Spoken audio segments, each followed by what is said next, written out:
So when you look at the culture and being a woman who's there in the early years, what are some of the challenges that you clearly had because you were a female that maybe some of the men didn't have?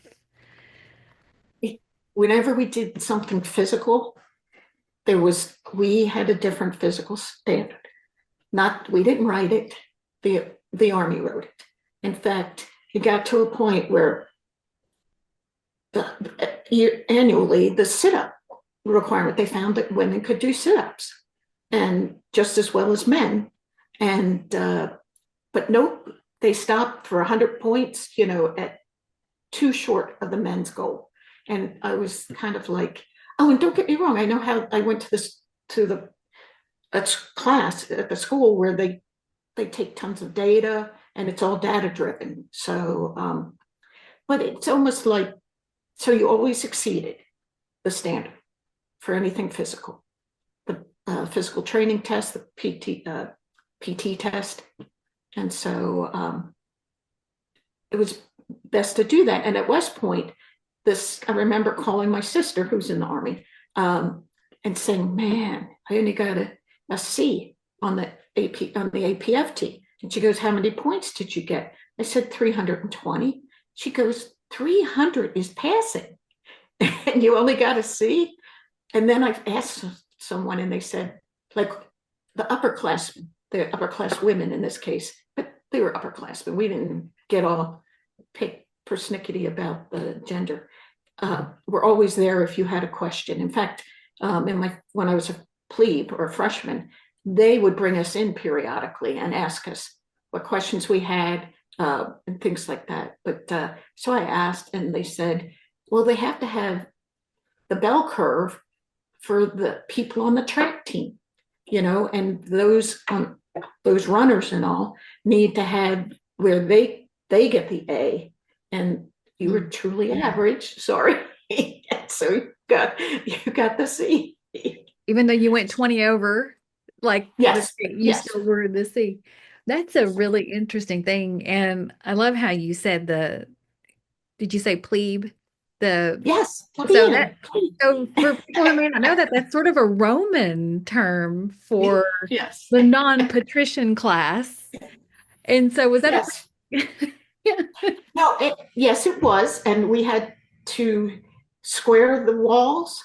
We had to walk along the sides of the Mhm. corridors, and in the going down the stairwells, we had to go the corners, and then we also 10 minutes before formation, we had to call out the minutes until formation.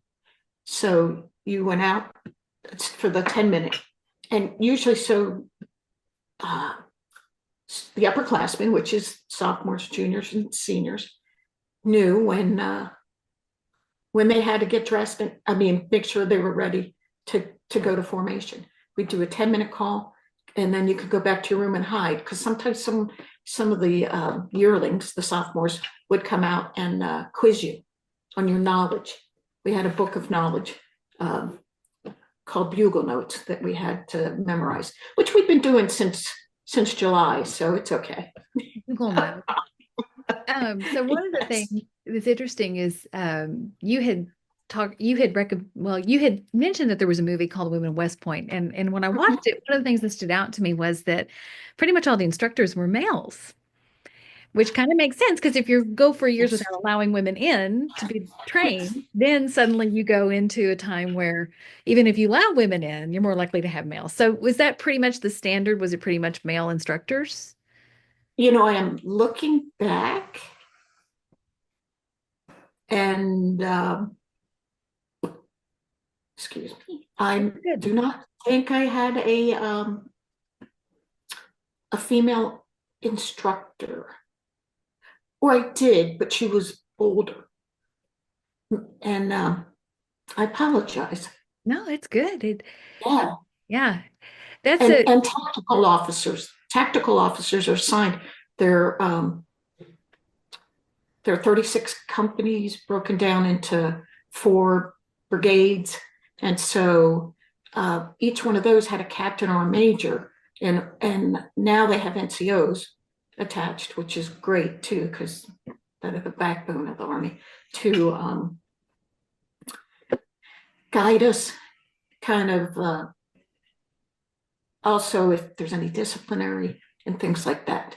So, and there were female tactical officers when I was there. So as a cadet, but I did not have any.